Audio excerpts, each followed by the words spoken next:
Ito po ang ginagawa natin para sigurado ang ano natin, ang mixing. Sigurado talagang nasa ayos.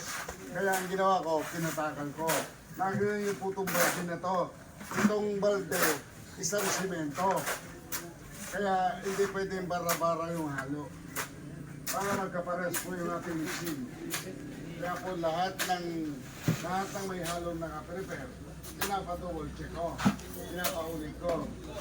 Kahit medyo magalit sila sa akin ng konti, ang hinahanap natin yung tama. Tama, yung eksakto. Yan.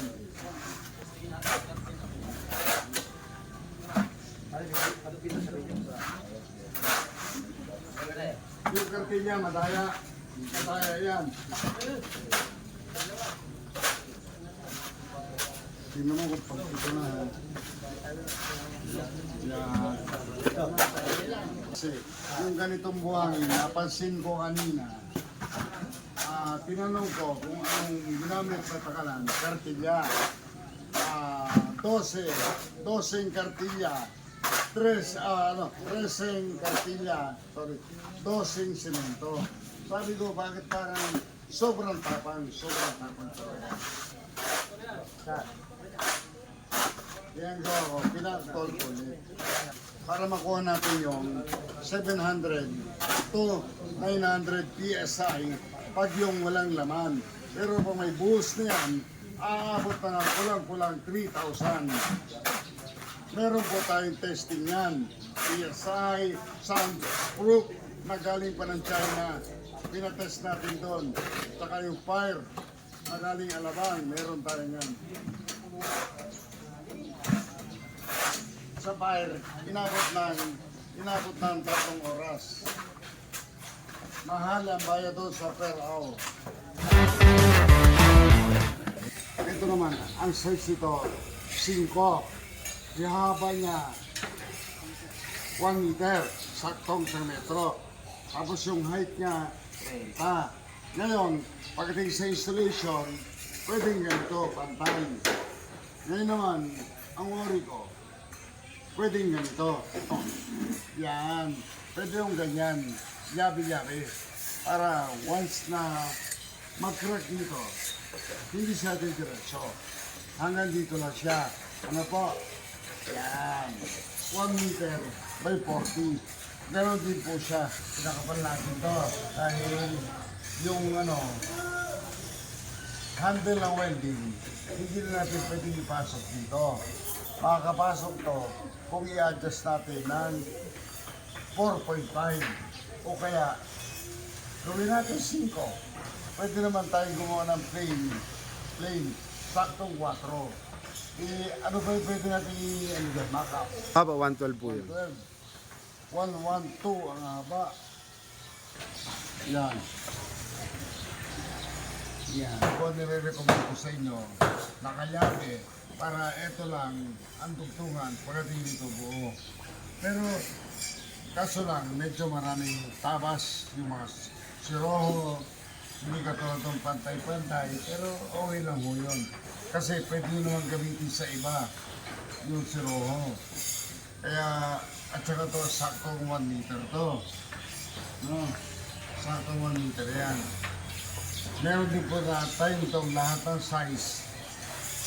Umpisa ng 4.5, 5, 6, 7, hanggang 8.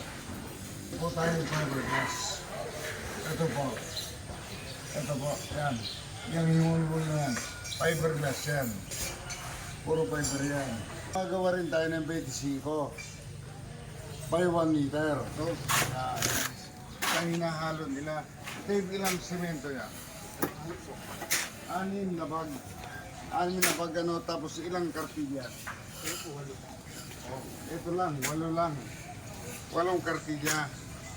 So, lumalabas na 8. 6. Sobrang tapang. Sobrang tapang ito. Kaya talagang hindi ko alam kung bakit merong nababasag. So umaalis naman ang ating precast dito nang walang damage. Kaya pagdating ng site, sana naman, ingatan nyo ang pag-hauling. Yung hauling talaga nagkakaproblema. Dapat, pag binuhat dito, nakatayo, ibababa nila ron, diskarga, nakatayo rin.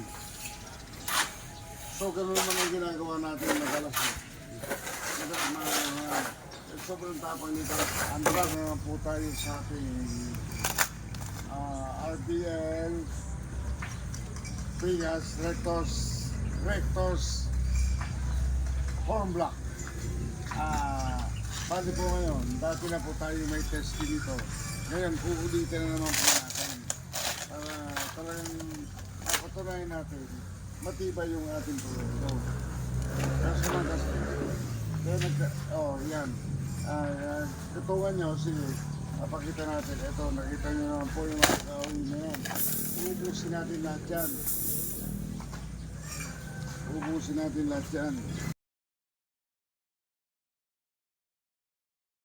Actual natin, ito talagang matibay. Nagkano po tayo nito, nagsunog tayo ng isang may laman, isang walang laman. Para malaman natin. Malaman natin ang epekto ng may laman at walang laman. Sige, lahat na pinulik na yan, ilagay nyo.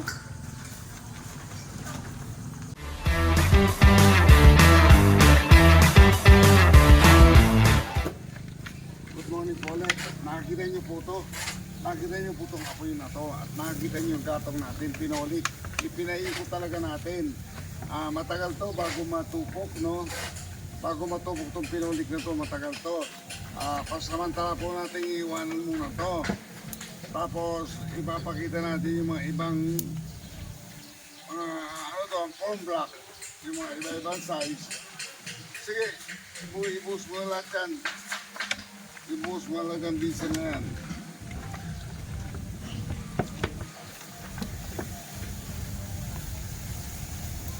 Rasa nyo ha.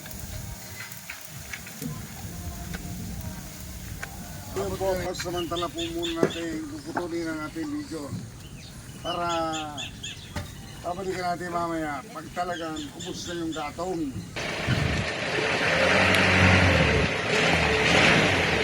Tingnan natin kung ano nangyari. Harapan, walang crack. Walang crack. Pero may uling lang. Walang crack. Sa likod. Ito yung walang buhos. Harap likod, walang crack. 3 oras namin sinunog, punong-puno ng apoy. Lalo na ito may solid. Wala halos, wala man lang ka-crack. Ito may buhos. Alam mo. Ayan. Ayan. Yan ang katigas yan. Sige, palok. O, gitna. Gitna. Ano na. Ay, ito yan. Dapat yan, malutong na yan. Malutong na yan. Ang palok mo lang yan, dapat bungi na yan. Kaya ito ay magpapatunay talaga. Talagang actual na actual to. Walang maalok pandaraya ito. 3 oras natin sinunog na punong-puno ng apoy hanggang sa natupok na lang yan. Nakita nyo naman kanina yung ginapon natin dyan. Sobra talagang dami. Maapaw. Kabilaan. Pero ito resulta.